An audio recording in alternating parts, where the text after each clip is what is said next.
হুজুর, রমজান মাসে কন্যার বাড়ি থেকে ছেলের বাড়িতে ইফতার না পাঠালে শ্বশুর শাশুড়ি গালমন্দ করে, এমন অবস্থায় কি করা উচিত?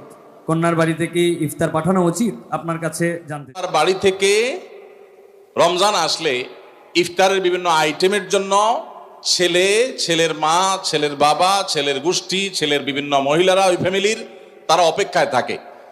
আল্লাহর জমিনে যদি 10টা নিকৃষ্টতম ছোট লোকই থাকে, তার একটা হলো এইটা।